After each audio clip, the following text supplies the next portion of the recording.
The text message arrived at 6:47 a.m. on a Tuesday morning while I was reviewing investment portfolios in my downtown office. Family reunion Saturday at the lake house. Don't embarrass us this time, Harrison. I screenshotted the message and added it to my ever-growing documentation folder. Uncle Harrison had been sending variations of this message for 12 years, ever since I'd started attending family gatherings as an adult. Each one was a reminder that I was adopted, that I didn't quite belong, that my presence was tolerated rather than welcomed. What Uncle Harrison didn't know was that his lake house, his construction empire, his lifestyle, and his ability to host family reunions were all funded by his silent partner, the same charity case he loved to publicly humiliate. The relationship had started innocently enough. Fresh out of business school 15 years ago, I'd been working at a consulting firm when Harrison's construction company landed on my desk as a client facing bankruptcy. His books were a disaster, his cash flow negative, and his expansion plans delusional. Any rational analyst would have recommended liquidation, but I saw potential. Harrison had vision and connections, but no financial discipline. His projects were solid, but his management was catastrophic. I had structured an anonymous investment through shell companies, providing the capital injection that saved his business while maintaining complete secrecy about my identity. Over the years, that initial investment had grown into something much larger. Harrison's construction empire now spanned 6 states, employed over 3,000 people, and generated annual revenues exceeding $400 million.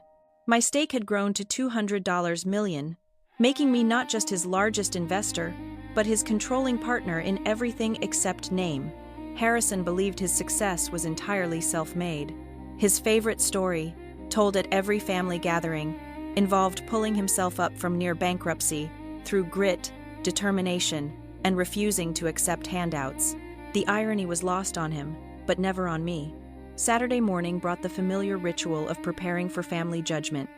I dressed carefully, nice enough to show respect, modest enough to avoid accusations of showing off.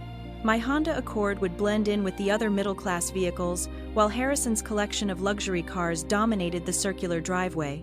The lake house was spectacular as always.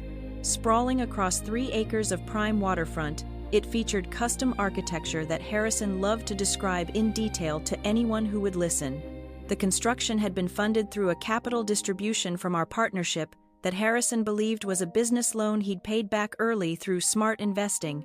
Well, look who decided to grace us with her presence, came Harrison's booming voice as I approached the deck. He was holding court with my cousins Tyler and Cooper, both of whom worked for his construction company in management positions they'd inherited rather than earned. Hello, Uncle Harrison. Thank you for having me. Always room for family at the Harrison family lake house, he declared, gesturing expansively. Even the adopted ones. The assembled cousins chuckled appropriately. This was Harrison's standard opening move, establishing the hierarchy immediately, reminding everyone of their place in his version of the family structure. How's the accounting job treating you, Audrey? Tyler asked with practiced concern. Still doing bookkeeping for small businesses. It pays the bills, I replied. This was technically accurate. My accounting firm was indeed small, consisting of just me and 2 employees, and it did handle books for various small businesses. What they didn't know was that those small businesses included several of my own investment vehicles and consulting operations. Must be nice to have simple work, Cooper added. No real pressure, no big decisions to make. Harrison nodded approvingly. That's the difference between real entrepreneurs and people who play it safe. Some of us build empires. Others balance checkbooks. The morning continued with familiar patterns. Harrison dominated conversations with stories of his latest projects, his expanded workforce, and his industry recognition. My cousins peppered their updates with references to their roles in the family business and their pride in working for someone as successful as their father. The best part, Harrison announced during lunch, is knowing that everything we've built will stay in the family. Real family. The people who understand what it means to carry on the Harrison legacy. What about Audrey? Asked my cousin Tiffany, Harrison's daughter, who'd recently graduated college with an art degree funded by partnership distributions Harrison thought were profits from smart investments. Harrison's expression became serious, the way it always did when the topic of inheritance arose. Audrey's not really family in that sense. She was a charity case we took in when her parents died. We gave her opportunities, sure, but the business legacy belongs to blood relatives. That makes sense, Tyler agreed. Family businesses should stay with actual family members. It's nothing personal against Audrey, Cooper added. But she wouldn't understand the construction industry anyway. It's not really her world. I continued eating potato salad while listening to detailed explanations of why I wasn't qualified to inherit assets I'd been secretly funding for over a decade. The conversation was particularly ironic given that I had just approved a $50 million expansion budget for their Tennessee operations the previous week. The thing is, Harrison continued, warming to his theme, building something like this requires vision that you can't teach. Either you have it or you don't. Audrey's a nice girl, does her little accounting work, but she doesn't have the entrepreneur gene. Some people are meant to work for others, Tiffany observed. Nothing wrong with that. Exactly, Harrison said. Audrey found her level. Small business bookkeeping. She's probably happier not having to deal with the pressure of real business decisions. After lunch, Harrison gathered the entire family for what he called his State of the Empire presentation. This annual tradition involved detailed PowerPoint slides showing revenue growth, expansion plans, and market projections. What it actually showed was a comprehensive overview of how my investment strategies had built and sustained his business empire. 22% revenue growth this year, he announced proudly. Expansion into 3 new markets. Industry recognition as Construction Company of the Year. The assembled family applauded enthusiastically. Harrison's success reflected well on all of them, validating their association with a real entrepreneur who'd built something from nothing. The key to sustainable growth, Harrison explained, clicking through slides I'd helped prepare through my consulting work, is understanding market timing, maintaining strong cash flow, and never accepting outside investment that dilutes your control. This last point was particularly amusing given that outside investment controlled 60% of his company through various legal structures he didn't fully understand. Dad's always been amazing at seeing opportunities others miss, Tyler added.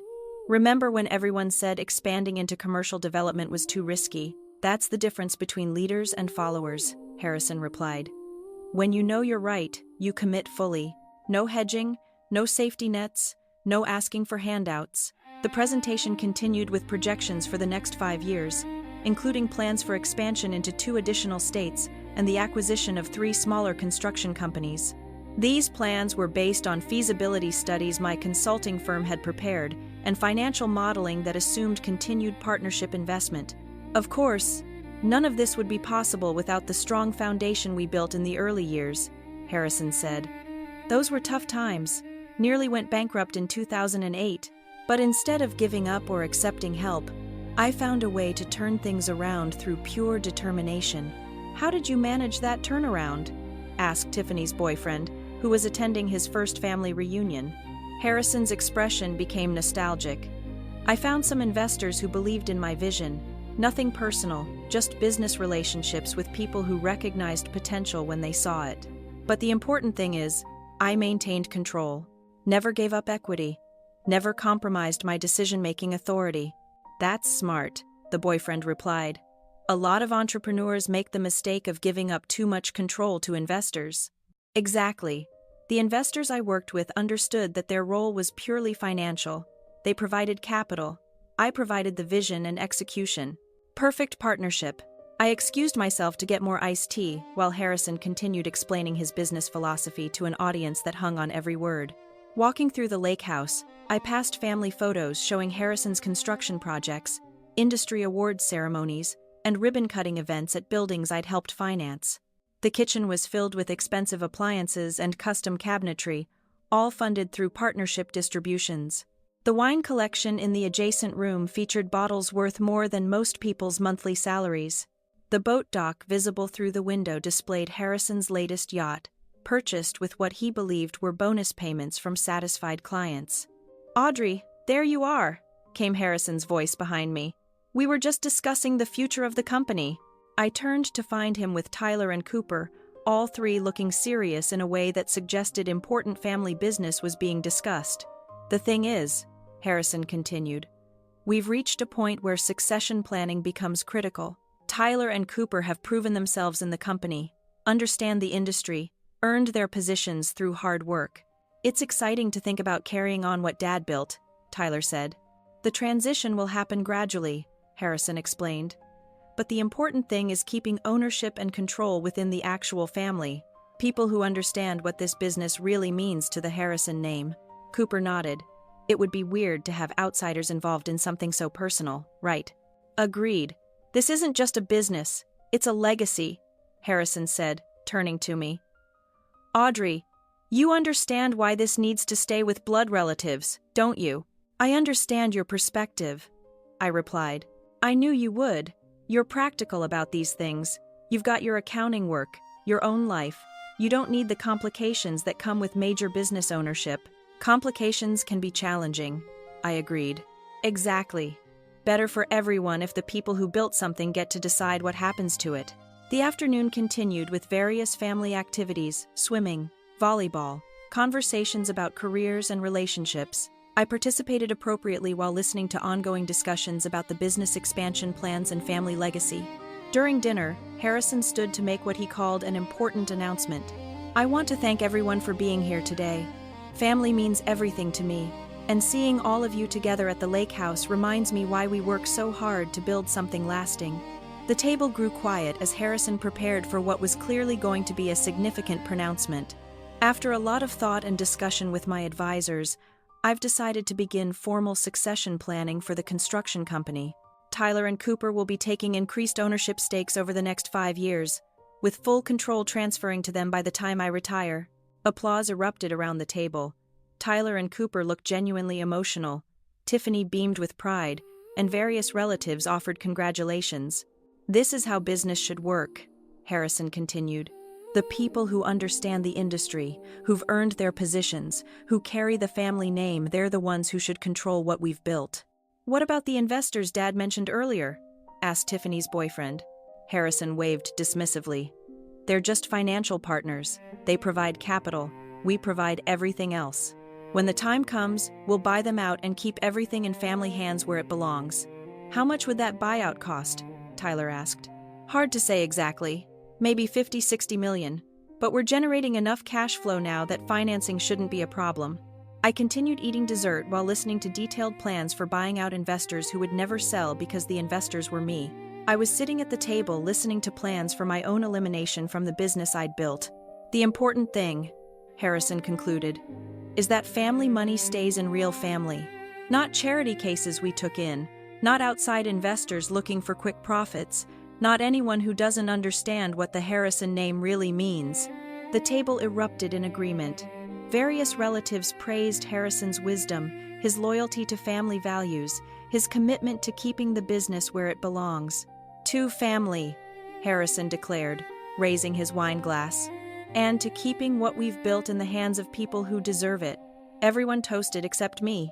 I was mentally calculating exactly how much Harrison's empire was worth without my investment, and wondering how long it would take him to understand that his charity case niece had been his silent partner for 15 years. "Audrey, you're being awfully quiet," Harrison observed. "What do you think about all this succession planning?" "I think you should do whatever you believe is right for your family," I replied. "I knew you'd understand. You've always been practical about knowing your place." The evening concluded with more family bonding, promises to gather again at Christmas, and detailed discussions about the construction company's bright future under Tyler and Cooper's leadership. I helped clean up while listening to conversations about legacy, family values, and the importance of keeping business ownership in the right hands. Driving home, I reflected on 15 years of silent partnership with a man who publicly dismissed me as a charity case while privately depending on my capital to fund his lifestyle. Harrison genuinely believed his success was self-made. His investors were passive financial partners, and his adopted niece was an accounting clerk who'd never understand real business. Sunday morning, I called my attorney from my home office. "Jessica, I need to discuss the Harrison Builders partnership, the $200 million position." "What are you thinking?" "Complete dissolution. I want out of every investment vehicle, Every joint venture, every financial relationship. There was a long pause. Audrey, that's essentially their entire capital base. Without your investment, they're looking at an immediate liquidity crisis. Probably bankruptcy within 6 months. I understand the implications. This isn't just about Harrison's company.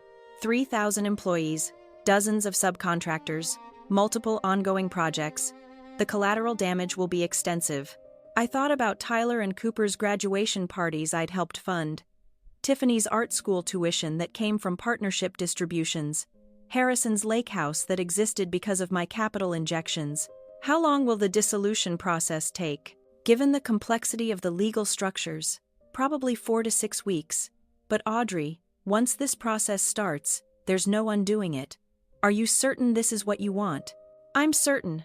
I'll need documentation of cause for dissolution, contract breach, material changes in partnership structure, something that justifies immediate withdrawal. Harrison announced yesterday that he's planning to buy out all investors to keep the business in family hands, I said.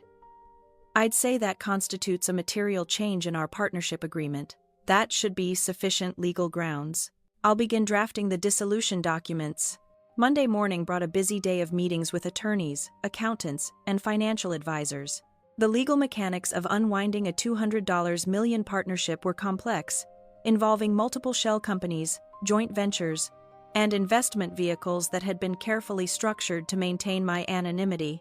Jessica's team worked with surgical precision to identify every aspect of my financial relationship with Harrison's empire.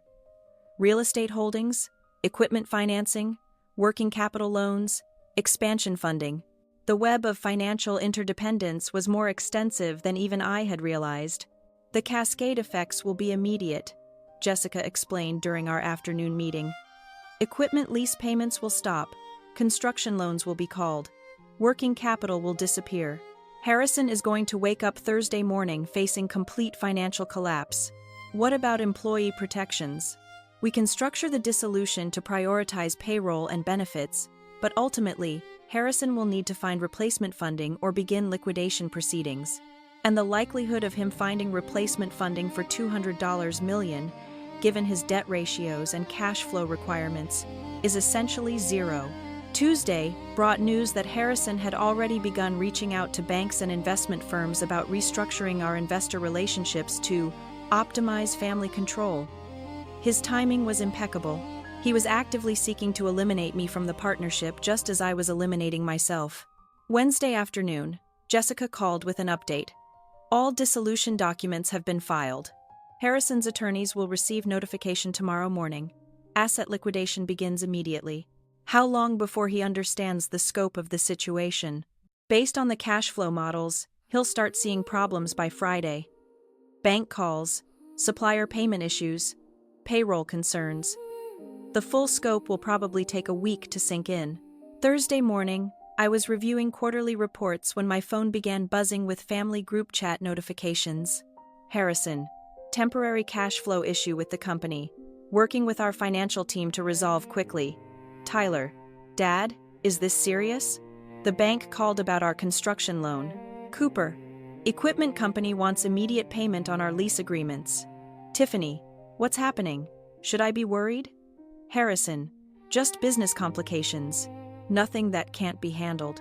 The messages continued throughout the day, escalating from temporary issues to significant challenges, to an emergency family meeting called for Saturday. Friday brought more urgent communications.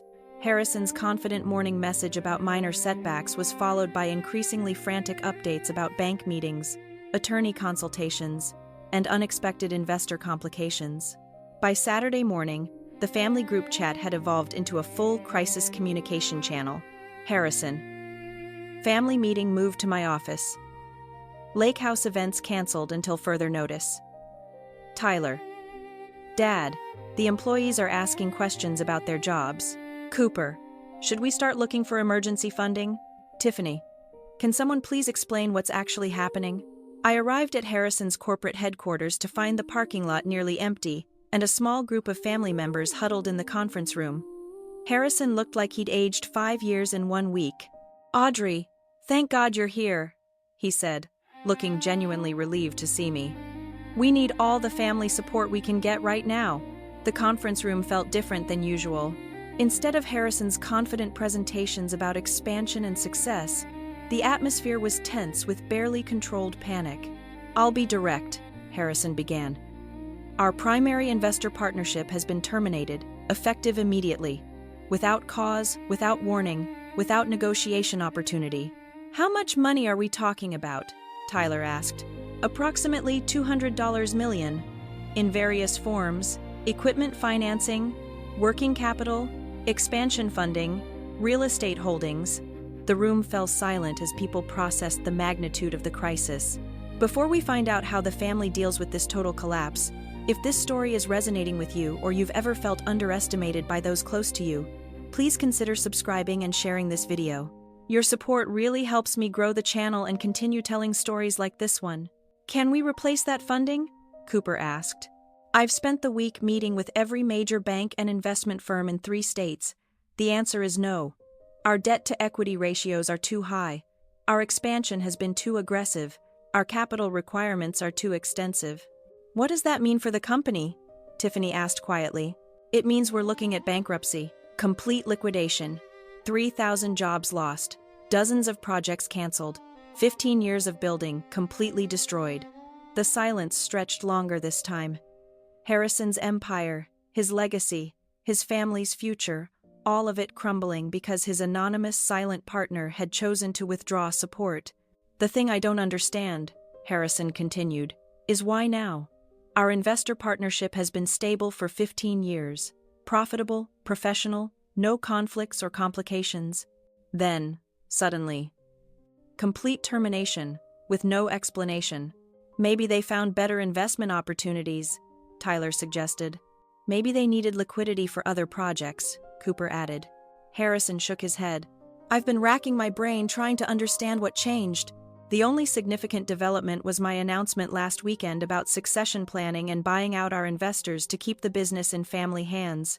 "You think they didn't like that idea?" Tiffany asked.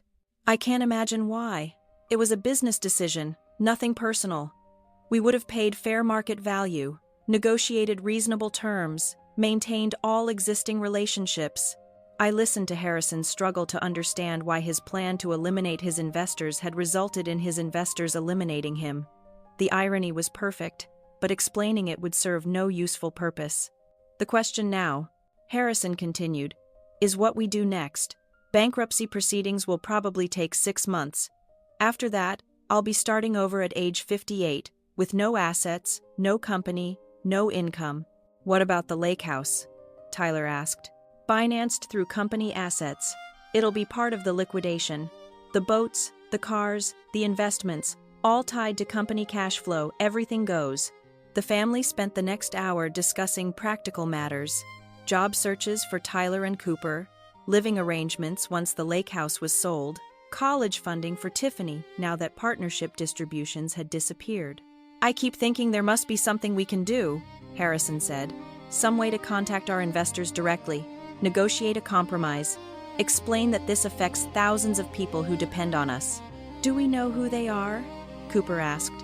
"That's the frustrating part. 15 years of partnership and I never met them face to face. Everything went through lawyers and shell companies. Professional, but completely anonymous." "Why would they structure it that way?" Tiffany wondered. "Privacy, I assume," Harrison said. "Some investors prefer to stay behind the scenes, especially with family businesses. Less complicated that way." I could have explained the real reason for anonymity, that watching Harrison take credit for my business strategies while dismissing me as a charity case had provided 15 years of educational entertainment. But that conversation would come later, if at all. "The hardest part," Harrison continued, "is knowing that someone out there made a decision that destroyed everything we built, and we'll never even know who they are or why they did it." "Maybe it wasn't personal," Tyler offered. "Maybe it was just business." "Maybe. But the timing feels deliberate, right after I announced plans to buy them out and keep the business in family hands, like they were sending a message." "What kind of message?" Tiffany asked. Harrison was quiet for a long moment. "I don't know. Maybe that family loyalty only goes one direction. Maybe that some people can't be bought out because they're not really investors. There's something else entirely. The meeting concluded with plans for Monday's bankruptcy filing, employee notifications, and media management.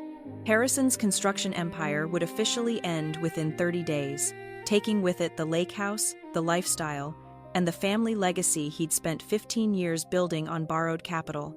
Driving home, I reflected on the strange justice of watching Harrison's plan to eliminate his charity case investor result in his charity case investor eliminating him. The symmetry was perfect, even if he'd never understand it. My phone buzzed with a text from Jessica. Liquidation proceeds from Harrison Builders Partnership will total approximately $180 million after legal fees. How would you like those funds distributed? I pulled over to reply. Establish scholarship fund for business students from foster care backgrounds. Use the Harrison Builders name if possible. Understood. Anything else? Send anonymous notification to Harrison when the scholarship fund is announced. He might appreciate knowing his legacy will help people who understand what it means to be charity cases. 3 months later, the regional business magazine featured a story about the Harrison Builders Scholarship Fund, established through an anonymous donation to support foster children pursuing business degrees. Harrison never learned that his former charity case niece had transformed his collapsed empire into opportunities for young people who, like her, had been told they didn't belong in real families, but might surprise everyone with what they could build when given the chance. Sometimes the most powerful legacy isn't the one you plan. It's the one that emerges when the people you underestimated decide to show you what real family values actually look like.